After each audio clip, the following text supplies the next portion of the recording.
বিজেপিৰ প্ৰেমত ৰূপজ্যোতি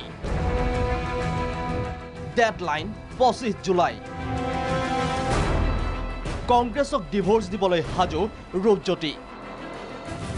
সফল হবনে ৰূপজ্যোতিৰ প্ৰেমত পৰিছে বিধায়ক ৰূপজ্যোতি কৰ্মী বিজেপিৰ একপক্ষৰ প্ৰেমত মজগুল কংগ্ৰেছী বিধায়ক ৰূপজ্যোতি এটো একপক্ষৰ প্ৰেম হলে নহব আৰু মোৰ ফালৰ পৰা যদি প্ৰেম আৰম্ভ হয় ইপিনৰ পৰা যদি প্ৰেম নকৰে তে মোৰ প্ৰেমটো মানে অৰ্থহীন হৈ পৰিব প্ৰেমৰ ইংগিত বিজেপি ফালৰ পৰা এতিয়ালৈকে পোৱা নাই আৰু যদিও মই প্ৰেম কৰোঁ কিন্তু ইপিনৰ পৰা প্ৰেম আহিব লাগিব তেতিয়াহে প্ৰেমটো সাফল্য হ'ব সেয়ে কংগ্ৰেছৰে ললে ডিভোৰ্চৰ সিদ্ধান্ত নিৰ্ধাৰণ কৰি দিলে ডেডলাইন 18ৰ পৰা 25 জুলাই 18 তাৰিখৰ পৰা 25 তাৰিখৰ ভিতৰত যিকোনো এটা দিনা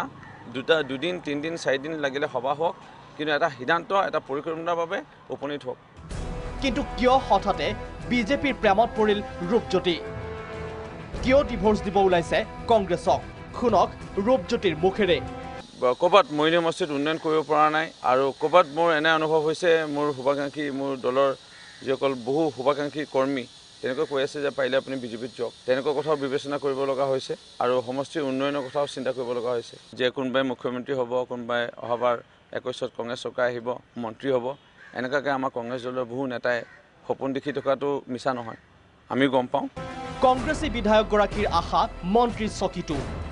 পিছে কিয় মন্ত্ৰিত্বৰ বাবে যোগ্য ৰূপজ্যোতি যদি মই বিজেপি দলত যোগদান কৰোঁ তেতিয়া মন্ত্ৰিত্ব পদ নিশ্চয় আশা কৰিম তিনিবাৰকৈ বিধায়ক যিসকল বৰ্তমানে আছে তেওঁলোকে এবাৰ জিকিছে অভিজ্ঞতা বহুত হ'ল কিন্তু সফল হবনে ৰূপজ্যোতিৰ ৰাজনৈতিক প্ৰেম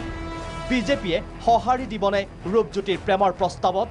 কনফিউজ ৰূপজ্যোতি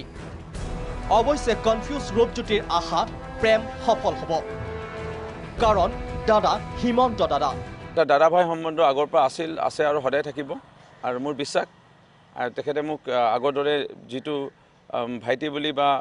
নিজৰ এজন বুলি পেলাই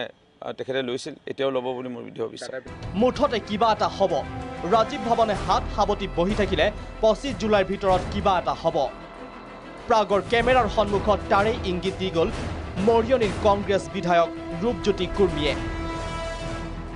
ভিডিঅ' জাৰ্নেলিষ্ট প্ৰণৱৰ সহযোগত ৰমেন কলিতা প্ৰাগ নিউজ